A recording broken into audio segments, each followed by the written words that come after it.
साथियों, आज आपके गांव में मजलिस इत्तेहादुल मुस्लिमीन के पैगाम को पहुंचाने के लिए हमारा आना हुआ है और हम लोगों को ये बताना चाहते हैं, बताने की कोशिश करेंगे कि मजलिस इत्तेहादुल मुस्लिमीन बाकी दीगर सियासी जमातों से किस तरह अलग है और क्यों हमें मजलिस इत्तेहादुल मुस्लिमीन के साथ होना चाहिए। मजलिस इत्तेहादुल मुस्लिमीन के बारे में लोगों ने ये भ्रम फैलाने की कोशिश की है कि मजलिस इत्तेहादुल मुस्लिमीन सिर्फ एक समाज की पार्टी है। ऐसा नहीं। मजलिस इत्तेहादुल मुस्लिमीन दलितों, शोषितों, वंचितों और हर मजलूम के हक दिलाने की लड़ाई लड़ने का काम कर रही है। और मजलिस का पैगाम ये है कि कोई आदमी ऊंच नहीं है, कोई आदमी नीच नहीं है, कोई आदमी पैदाइशी तौर पे ऊंचा नहीं है और कोई आदमी पैदाइशी तौर पे नीचा नहीं है। हर इंसान बराबर है। ये मजलिस का पैगाम है और मजलिस हर इंसान के साथ बहैसियत इंसान आपस में भाईचारा का व्यवहार रखना चाहती है, लेकिन इंसाफ के साथ। इंसाफ पहली चीज है। मजलिस इंसाफ की बुनियाद पे कोई समझौता करने को तैयार नहीं है। आपने देखा कि मजलिस की इंसाफ पसंदी की वजह से, मजलिस की इंसाफ पसंदी की वजह से जिन जिन इलाकों में मजलिस के नुमाइंदे जीत कर आए हैं, दोबारा फिर मजलिस को लोग मौका देते हैं, तीसरी बार फिर मजलिस को मौका देते हैं। आपने देखा कि हैदराबाद में जहां मजलिस का मरकज है, वहां मजलिस जब भी चुनाव होता है तो अपनी पूरी सीटें लेके आती है। कभी ऐसा नहीं होता कि सीटें कम हो गई, पूरी सीटें लेके आती है। बावजूद इसके कि केंद्र सरकार जो एक फासीवादी सरकार है, जो लोगों को धर्म मजहब के नाम पे बांटने की कोशिश करती है, समाज में बिगाड़ पैदा करने की कोशिश करती है, वो पार्टी डिस्टर्ब करने की कोशिश करती है, लेकिन फिर भी मजलिस की इंसाफ पसंदी आवाम को पसंद है। इसकी वजह से बार बार मजलिस को लोग वोट देते हैं। आपने देखा कि बिहार में जब मजलिस पिछले चुनाव में 5 सीटों पर कामयाब हुई तो लोगों से ये देखा नहीं गया, लोगों ने तोड़फोड़ किया और मजलिस के कुछ जीते हुए विधायकों को लोग तोड़कर ले गए, लेकिन आवाम ने मजलिस को वोट दिया था, उन विधायकों को वोट नहीं दिया था। दोबारा चुनाव हुआ, अल्लाह करम फिर से मजलिस की सारी सीटें जीत करके आई। आपने देखा कि अभी महाराष्ट्र में चुनाव हुआ, महाराष्ट्र में मजलिस इत्तेहादुल मुस्लिमीन की 127 सीटें नगर पालिका में इस दौर में अभी आखिरी इलेक्शन में कामयाब हुई। इसके पहले 80 सीटें उसके पहले कामयाब हुई। उत्तर प्रदेश में जिला पंचायत का चुनाव सामने है। इसके पहले भी 5 साल पहले मजलिस जिला पंचायत के चुनाव में शरीक हुई थी और आपके जिले से मजलिस ने 3 नुमाइंदों को जिता के भेजा था। वो नुमाइंदे मजलिस के साथ हैं या नहीं है, ये मुद्दा नहीं है। कुछ नुमाइंदे ऐसे भी हैं जिन्होंने जीतने के बाद मजलिस का साथ छोड़ दिया, लेकिन आवाम मजलिस के साथ है। और वो लोग जो मजलिस का साथ छोड़ दिए, उन सीटों पर दोबारा इंशाअल्लाह मजलिस के नुमाइंदे जीतकर आने वाले हैं और नई नई सीटों पर भी जीतेंगे। लेकिन वो सीटें जहां मजलिस ने अपना नुमाइंदा जिताया था, उस पर इंशाअल्लाह जरूर जीतेंगे। ये क्यों? ये सिर्फ और सिर्फ मजलिस की इंसाफ पसंदी। बाकी दीगर सियासी जमातों का क्या है? मुल्क आजाद हुआ, कांग्रेस सत्ता में आई, कांग्रेस ने सिर्फ आला जात के लोगों के साथ, आला जात के लोगों के साथ इंसाफ का मामला किया, उनकी तरक्की हुई। लेकिन इस मुल्क में बसने वाले, खास करके उत्तर प्रदेश में बसने वाले 50% की आबादी रखने वाले बैकवर्ड समाज के साथ कांग्रेस ने कोई भला नहीं किया। उत्तर प्रदेश में बसने वाले 20% दलित समाज, जिसको अछूत समाज कहा जाता है, उसके लिए कांग्रेस ने कोई कार्यक्रम नहीं चलाया। नतीजा ये हुआ कि कांग्रेस के अंदर फासिस्ट ताकतें इकट्ठा होती रही। जैसे आज जो लोग सत्ता में हैं, वो लोग कांग्रेस के पालने में, कांग्रेस के झूले में पलते बढ़ते और मोटे होते रहे। और एक दौर ऐसा आ गया, ये फासिस्ट लोग, जिनको लोग आरएसएस के नाम से जानते हैं, जिनको लोग बजरंग दल के नाम से जानते हैं, जिनको लोग इस तरह के तमाम संगठन हैं उनके नाम से जानते हैं, जो सिर्फ समाज को बांटना चाहते हैं, वो कांग्रेस के दौर इक़्तिदार में पलते फूलते रहे। तमाम दंगे हुए, हद तो खत्म हो गई, बाबरी मस्जिद शहीद कर दी गई। बाबरी मस्जिद की शहादत के साथ मुसलमानों ने कांग्रेस को लात मार दिया। उत्तर प्रदेश, जहां मुसलमानों की आबादी लगभग 25% है, मुसलमानों ने कांग्रेस को लात मार दिया। तब से उत्तर प्रदेश में कभी कांग्रेस का चिराग नहीं जला। लेकिन मुसलमानों ने इसके बाद भी कोशिश नहीं की हुकूमत हम करेंगे, हम अपनी जमात बनाएंगे, हम अपनी ताकत बनाएंगे। ऐसी कोशिश मुसलमानों ने तब भी नहीं करी। इसको चाहे मुसलमानों की नासमझी समझे, चाहे सियासी भूल समझे, कभी कोशिश नहीं करी। बैकवर्ड समाज मारा मारा फिरता था, बैकवर्ड समाज के साथ इंसाफ नहीं होता था। लोग दूध का कारोबार करते थे, लोग खेती का कारोबार करते थे, लोग पशुपालन का कारोबार करते थे।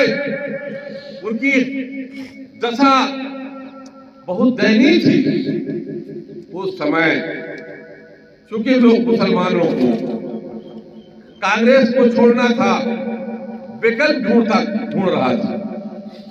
एक दूध बेचने वाले पहलवान ने आवाज दी कि मुसलमानों हमारे साथ आओ, मैं पहलवान हूं, मेरी बात पर भरोसा करो, हम तुम्हारा साथ देंगे, तुम्हें इंसाफ दिलाएंगे। वो कौम जो 1000 साल तक इस मुल्क की हर स्याह और सफेद की मालिक थी, वो एक गुलाम कौम से इंसाफ लेने के लिए उसके पीछे खड़ी नहीं, ऐसा नहीं था। क्योंकि उसके दिमाग में ये सिस्टम था ही नहीं कि हम भी हुकूमत करेंगे। दिमाग एकदम सादा था कि हुकूमत जो लोग करना हो करें, हमको हुकूमत नहीं करना। इसलिए उस मजलूम के पीछे खड़े हो गए, चलो इन मजलूमों का भला होगा और इंसाफ की बात होगी। उत्तर प्रदेश में समाजवादी पार्टी की सरकार बनी, यादव समाज 7%, 25% का मुस्लिम समाज साथ इकट्ठा हुआ। उनके साथ इकट्ठा हुए वो लोग जो बैकवर्ड समाज से संबंध रखते थे। कौन इकट्ठा हुआ? पटेल समाज इकट्ठा हुआ, लोहार इकट्ठा हुआ, कहार इकट्ठा हुआ, धनिकार इकट्ठा हुआ, केवट इकट्ठा हुआ, कुर्मी काशी इकट्ठा हुआ, सब इकट्ठा हुए, सब सरकार बनी, सत्ता में आई समाजवादी पार्टी। लेकिन समाजवादी पार्टी ने क्या किया? दौर कांग्रेस में सिर्फ ब्राह्मणों का भला हुआ, दौर समाजवादी में सिर्फ यादवों का भला हुआ, कुर्मियों का कोई भला नहीं हुआ, मुसलमानों का कोई भला नहीं हुआ, लोहारों कहारों का कोई भला नहीं हुआ। गोया कि बैकवर्ड समाज के लोग सत्ता में आए, यादव समाज के लोग सत्ता में आए, मुलायम सिंह सत्ता में आए, उन्होंने सिर्फ और सिर्फ यादव का उद्धार किया, बाकी किसी के साथ इंसाफ का मामला नहीं। नतीजा यह हुआ कि बैकवर्ड समाज बिखर गया, कुर्मी अलग हो गया, कांची अलग हो गया, मल्ला अलग हो गया, अलग अलग छोटी छोटी पार्टियां बन गई। इस बिखराव के पीछे भारतीय जनता पार्टी का भी हाथ था, मनुवादियों का हाथ था, कांग्रेस के लोगों का भी हाथ था। वो नहीं चाहते थे कि छोटी जात के लोग हुकूमत के आला होने पे हुकूमत करें, इसलिए उन्होंने पीछे से इस बिखराव में पूरा सहयोग किया। साथियों, अपनी कमियों की वजह से समाजवादी पार्टी का जहाज डूब गया। समाजवादी पार्टी 14 के लोकसभा इलेक्शन में उत्तर प्रदेश में प्रदर्शन नहीं कर पाई। विधानसभा का इलेक्शन हुआ, उसमें भी हार गई। दोबारा इलेक्शन हुआ विधानसभा का, उसमें भी हार गई। लोकसभा का इलेक्शन हुआ, उसमें भी हार गई। 22 के इलेक्शन में हार गई, 24 के इलेक्शन में हार गई। समाजवादी पार्टी एक डूबता हुआ जहाज है, उस पे जो कदम रखेगा डूब जाएगा। क्यों? क्योंकि समाजवादी पार्टी ने बैकवर्ड समाज के लोगों के साथ इंसाफ नहीं किया। इटावा लखनऊ बन गया, हेलीपैड बन गए, हवाई पट्टियां बन गई, वहां पर चिड़ियाघर बन गया, लेकिन बैकवर्ड समाज गंगा के किनारे फावड़ा लेकर के खेती करता रहा। अगर एक समाज तरक्की किया तो सिर्फ यादव ने तरक्की किया, बाकी वोट देने वाले किसी समाज ने तरक्की नहीं किया, जिसकी वजह से वो जहाज डूब गया। और मुलायम सिंह यादव जी के ना समझ ना है औलाद अखिलेश यादव, जिसको सत्ता मुलायम सिंह ने दे दी थी तोहफे में, थाली में सजा कर। अखिलेश चुनाव जीत के नहीं आए थे, तोहफे में सजा कर दे दी थी, और वो उसको संभाल भी नहीं पाए। और आज अखिलेश यादव की सजा के वीडियो बोल अभी कल परसों मैंने देखा, मीडिया में कह रहे थे एमआईएम के साथ की हमको जरूरत नहीं है। पूछो तुमसे एमआईएम कब साथ मांगने जा रहे? भाई 25% की आबादी मुसलमानों की, उत्तर प्रदेश का सबसे बड़ा वोटर समूह, उत्तर प्रदेश का सबसे बड़ा वोटर समूह मुसलमान, और 7% के लोग जो अपनी कौम के भला न कर सके, जो अपनी कौम का उद्धार न कर सके। अभी आपने देखा कि इटावा के यादव लैंड में एक धार्मिक यादव को, जो यादव बिरादरी से ताल्लुक रखते थे, धार्मिक व्यक्ति थे और कथा सुनाने का काम करते थे। क्या करते थे? लोगों को धार्मिक उपदेश देते थे। मनुवादियों ने उनको पकड़ा, उनको मारा, उनका सर मुंडा कर दिया। उसके बाद एक आला जात ब्राह्मण की महिला की पेशाब से, मूत्र से उसको नहलाया गया, उसके ऊपर छिड़का गया। क्यों? उसके हक और हुकूक के लिए उत्तर प्रदेश की सत्ता में 3-3, 4-4 मरतबे हुकूमत करने वाली समाजवादी पार्टी सरकार और उसका मुखिया उस यादव के हक और हुकूक के लिए नहीं बोल सका, जिसको आला जात के महिला के मूत्र से। इससे बड़े अपमान की बात क्या हो सकती है यादव समाज के लिए? उसके लिए समाजवादी पार्टी के नेता के पास लड़ने की हैसियत नहीं है। आपकी लड़ाई क्या है? अपने सबसे कद्दावर नेता आजम खान, जो समाजवादी पार्टी का सबसे कद्दावर नेता, पिछले कई सालों से जेल में है। कभी आपने सुना कि अखिलेश यादव ने किसी सार्वजनिक मंच में आजम खान के हक में कोई बात कही हो? नहीं कही। क्यों? इसलिए नहीं कही कि जब सत्ता में थे तो अखिलेश यादव ने अपने दौर इख्तियार में इतनी लूट खटोट, सरकारी खजानों की इतनी डकैतियां की है कि उनको मालूम है कि अगर हम यादवों की हक की लड़ाई लड़ेंगे, अगर हम आजम खान की लड़ाई लड़ेंगे तो हम हुकूमत हमारा हिसाब करेगी और हम जेल के सलाखों में होंगे।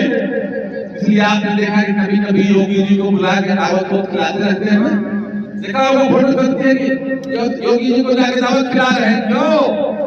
जैसे लोग सरकारी ऑफिसों में जाके घूस देते हैं उत्तर प्रदेश हिंदुस्तान में, ऐसे योगी क्या चाहवा चढ़ा रहे हैं। क्यों? अपना गर्दन बचाने के लिए। एक मजलूम आदमी जो अपना गर्दन बचाने के लिए इस जालिम हुकूमत यहाँ चढ़ावा चढ़ा रहा है, वो इस जालिम हुकूमत का विरोध क्या करेगा? साथियों, एक दूसरी व्यवस्था बनी थी उत्तर प्रदेश में, बहन मायावती जी ने भी कमोबेश वही काम किया जो अखिलेश यादव और मुलायम सिंह यादव ने किया। उत्तर प्रदेश में 6000 साल से गुलामी करने वाला दलित समाज, जिसको उत्तर प्रदेश में इतना भी हक नहीं था अच्छा मकान बना के रह सके, तालीम हासिल कर सके, अच्छे कपड़े पहन सके, ये हक भी नहीं था। उत्तर प्रदेश में दलितों को ये बात पे मजबूर किया गया था 6000 साल से कि वो कमर के ऊपर कपड़ा नहीं पहने, वो रहना रहे। न सिर्फ दलित मर्द बल्कि दलितों को, औरतों को भी कमर के ऊपर निर्वस्त्र रहना पड़ता था। ये व्यवस्था उसी मनुवाद ने दी थी, मुसलमानों ने नहीं दी। उसी मनुवाद ने दी थी जिसकी हुकूमत ये हिंदू हिंदू करके लाना चाहते हैं। मैं बात उस व्यवस्था के लोग के साथ मुसलमानों ने दिया, सत्ता में आए, लेकिन वही काम किया जो अखिलेश यादव कर रहे हैं। मायावती ने दलितों के हक हकूक को मनुवादियों के हाथों गिरवी रख दिया। आज गांव गांव में दलित के साथ जुल्म हो रहा है। उस जुल्म की लड़ाई लड़ने वाला पूरे उत्तर प्रदेश में कोई दलित नेता नहीं है, बावजूद इसके कि दलितों का सबसे ज्यादा वोट बहुजन समाज पार्टी के पास जाता है। लेकिन दलित मुखिया अपने लूटी हुई दौलत की लालच में हुकूमत के हाथ में हाथ लाकर बोल ऐसे नहीं। हम आह्वान करना चाहते हैं, आए लोगों जो उत्तर प्रदेश में बसते हो, जो दलित समाज से हो, जो बैकवर्ड समाज से हो, जो सताए गए लोग, जिनके ऊपर हुकूमत का जुल्म हो रहा है, मजलिस इत्तेहादुल मुस्लिमीन इस जुल्म के खिलाफ पिछले 15 साल से लोकसभा में अकेले लड़ रहे हैं। अकेले 15 साल से कोई आदमी अगर लोकसभा में मुख्य विपक्ष की भूमिका में है तो मजलिस इत्तेहादुल मुस्लिमीन का राष्ट्रीय अध्यक्ष जनाब वरिष्ठ असदुद्दीन ओवैसी साहब हैं, हर जुल्म के खिलाफ लड़ रहे हैं। 1-2 साल से नहीं, 15 साल से जब से जालिम हुकूमत आई है तब से, और वो लड़ाई लगातार आगे बढ़ रही है। और आज आपके गांव में ये मनुवादी चिल्लाते हैं कि हिंदू जागो। कहां से जागो भाई? गंगा घाट पे शंकराचार्य को पुलिस वाले घसीट कर उनके चेलों को मार रहे हैं। हिंदू जागो। क्या जागो? जागो कि मुसलमान की तादाद बढ़ रही है। अरे अरे तुम पहले अपने शंकराचार्य की हाथ इंसाफ करो। चार हिंदू धर्म का जो पिलर है, चार शंकराचार्य का बयान चल रहा है टीवी में, और हर आदमी कह रहा है कि ये लोग हिंदू मजहब की नुमाइंदगी नहीं करते। चार शंकराचार्य अभी टीवी चैनलों पे चल रहा है, वो ये कह रहे हैं ये लोग जालिम हैं, ये लोग गऊ के तस्कर और हत्यारे हैं, गाय का गोश्त सप्लाई करने वाले लोग हैं, ये हिंदुत्व की नुमाइंदगी नहीं कर रहा, ये जालिम लोग हैं। हम नहीं कह रहे, हिंदू मजहब के जो चार बड़े शंकराचार्य हैं वो कह रहे हैं। ये जालिम सरकार जो सिर्फ हिंदुस्तान में नफरत फैला रही है। एक जमाना था, अंग्रेजों की हुकूमत थी, अंग्रेज क्या करता था, डिवाइड एंड रूल। क्या करता था, आपस में फूट पैदा करो और हुकूमत करो। इसने क्या किया, भारतीय आरएसएस बजरंग दल के लोगों ने, और आज दिल्ली और लखनऊ की सत्ता में बैठे हुए लोगों ने क्या किया, समाज में जो नफरत पैदा कर दी है कि एक गरीब आदमी, एक किसान, साइकिल से चलता हुआ आदमी, उसको चंद लफंगे सड़कों पर घेर के मार करके कत्ल कर दे रहे हैं। हुकूमत खामोश है। अगर हुकूमत में अदलिया कोई फैसला करती है, जजेस कोई फैसला करते हैं, न्यायालय कोई फैसला करता है, तो जज की कुर्सी खतरे में, उसका तबादला कर दिया जाता है। हो रहा है, आप देख रहे हैं। इंसाफ नाफिज करने वाले इदारे, इस हुकूमत ने उनको गुलाम बना लिया है। ऐसी जालिम हुकूमत जो न हिंदुओं के लिए इंसाफ कर रही है, न दलितों के लिए इंसाफ कर रही है, न बैकवर्डों के लिए इंसाफ कर रही है, न मुसलमानों के लिए इंसाफ कर रही है, न किसी धर्म मजहब के मानने वालों के इंसाफ कर रही है। ये धर्मद्रोही हुकूमत, इसको पलटने की जरूरत है।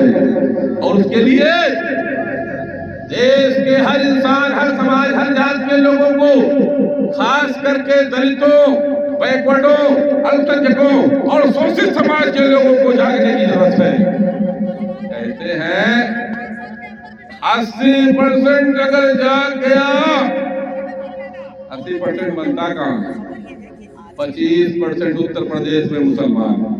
क्यों भाई, मैं नहीं कह रहा हूं, हिंदुस्तान का होम मिनिस्टर कह रहा है कि उत्तर प्रदेश में मुसलमानों की आबादी 24.6% है। ये मैं नहीं कह रहा हूँ, गूगल करके देखना कि उत्तर प्रदेश में दलित समाज की आबादी 20% है। कितना?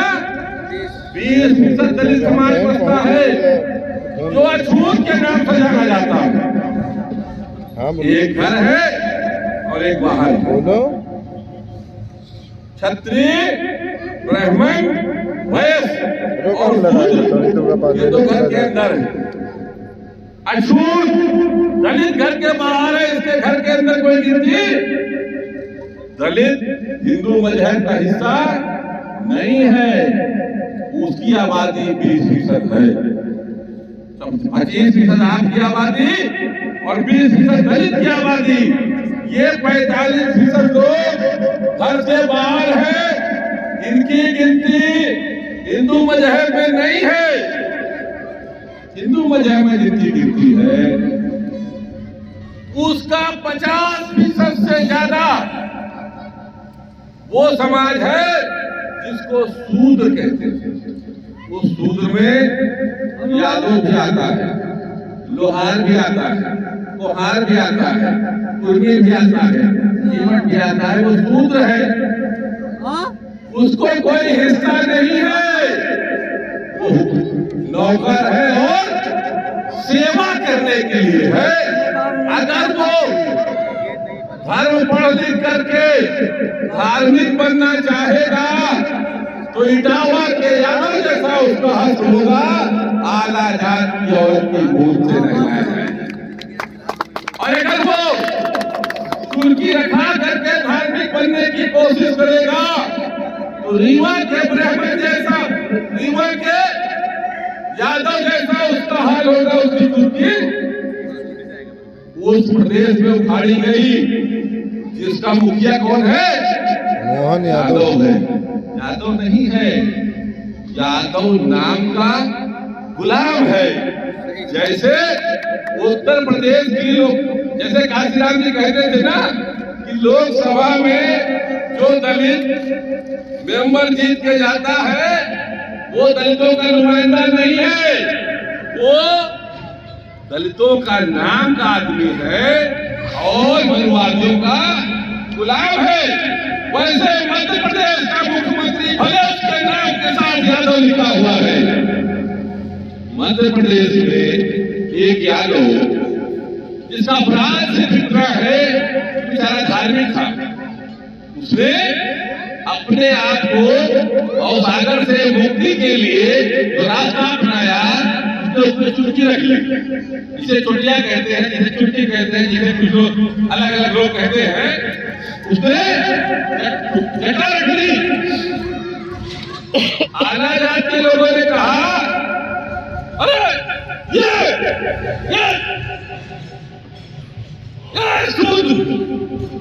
चुटिया रखे खेलता है,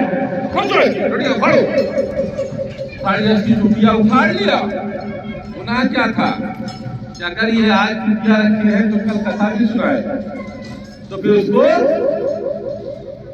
किसी आला जात की महिला के हिसाब से नहलाना पड़ेगा, इसलिए कार्यक्रम थोड़ा पहले कर दिया। यही बात तो थी ना। मैं पूछना चाहता हूँ कि उत्तर प्रदेश में बसने वाले दलित समाज के लोगों और उत्तर प्रदेश में बसने वाले शूद्र समाज के लोगों, आखिर तुम्हारे अंदर भी आत्मा है कि नहीं है? संविधान तुम्हें बराबरी का हक देता है और ये मनुवादी लोग तुम्हें गुलाम बनाना चाहते हैं, कैसी व्यवस्था लाना चाहते हैं इसमें तुम्हें चप्पल पहनने का भी हक नहीं होगा, पढ़ाई का भी हक नहीं होगा। बैकवर्ड समाज के मुखिया अखिलेश यादव बैकवर्ड समाज के लोगों की लड़ाई लड़ने की हैसियत में नहीं है, दलित मुखिया मायावती दलित समाज के लोगों की लड़ाई लड़ने की हैसियत में नहीं है। ऐसे में मजलिस इत्तेहादुल मुस्लिमीन की जिम्मेदारी कुछ ज्यादा बढ़ जाती है। क्यों? वैसे तो मुसलमान हमारी दीनी जिम्मेदारी है कि जिस खित्ते जमीन में बसते हो इंसाफ कायम करो। हमारा यकीन ये है कि सारे इंसान एक माँ बाप की औलाद है, एक माँ बाप की औलाद हर इंसान है जो धरती पर बसता है, चाहे वो मेहतर है और चाहे वो किसी मंदिर का पुजारी है, इंसान सब बराबर है। इसलिए सबके साथ बराबरी का इंसाफ होना चाहिए।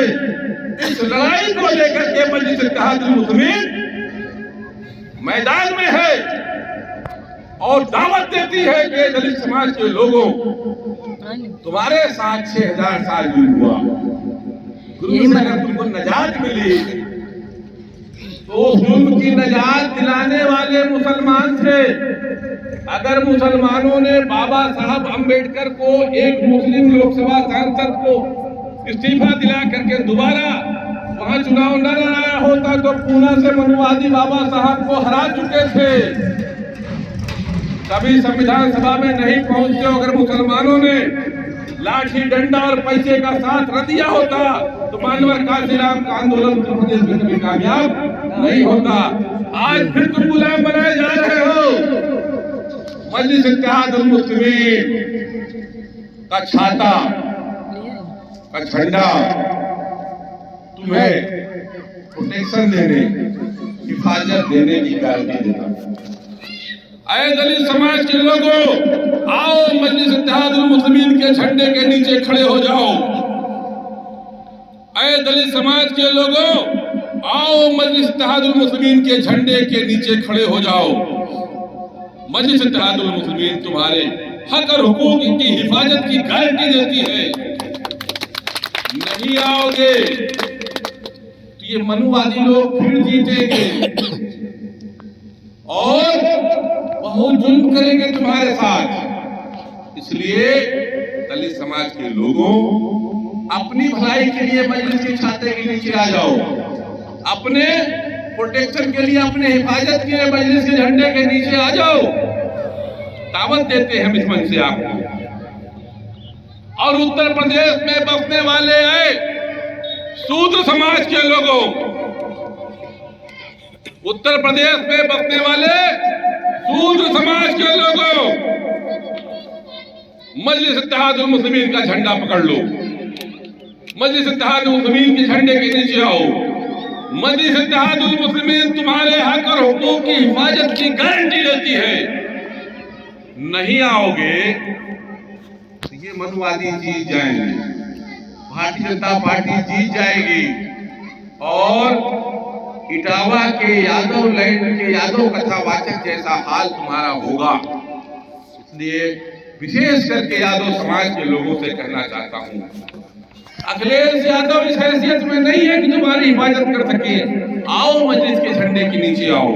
हमने 25 साल 92 के बाद से लगातार उत्तर प्रदेश में दलित नेतृत्व का साथ दिया, बैकवर्ड नेतृत्व का साथ दिया। कभी कोशिश नहीं की कि हम हुकूमत करेंगे, लेकिन दलित नेतृत्व नाकारा निकल गया, बैकवर्ड नेतृत्व नाकारा निकल गया। इसलिए मजलिस इत्तेहादुल मुस्लिमीन को जिम्मेदारी लेनी पड़ रही है।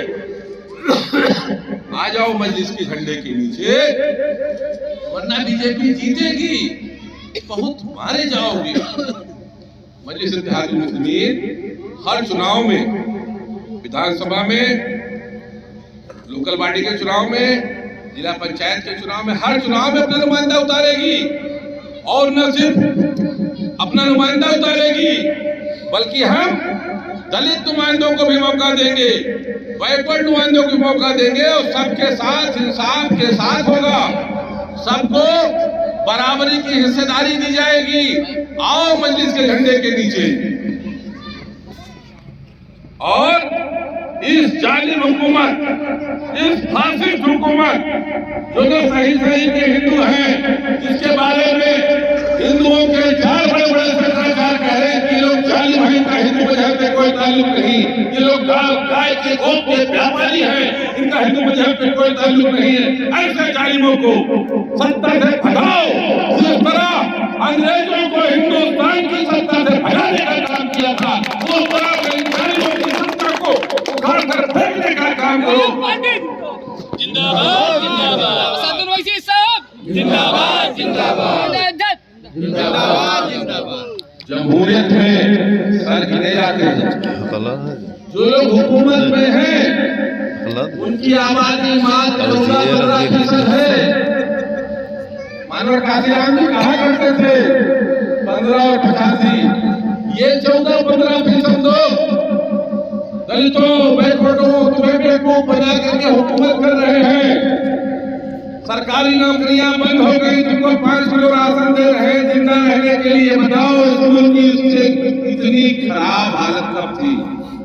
बताओ हिंदुस्तान की इतनी खराब हालत कब थी कि हिंदुस्तान का आवाम कटोरा लेके खड़ा है, भीख में जिंदा है। हिंदुस्तान की 85% आबादी, हिंदुस्तान की 85% आबादी कटोरा लेकर राशन वाले का खड़ी है। 5 किलो राशन मिलता है, उसके घर में चूल्हा जलता है। ऐसी बर्बादी तो इस मुल्क की कभी नहीं। साथियों, जागो, न्याय के लिए जागो, इंसाफ के लिए जागो, इंसाफ पसंदों के साथ खड़े हो, बेईमानों को लात मारो, मजलिस इत्तेहादुल मुस्लिमीन का दामन थामो। इंशाअल्लाह मजलिस इत्तेहादुल मुस्लिमीन हर एक भारतीय को उसका हक दिलाएगी, तो इंसाफ दिलाएगी, इस बात का वादा करती है। इन्हीं बातों के साथ जमायत पार्टी जिंदाबाद, इसरार भाई जिंदाबाद, इसरार भाई जिंदाबाद, जिंदाबाद, नवाज़ी जिंदाबाद, जमायत पार्टी जिंदाबाद, जिंदाबाद।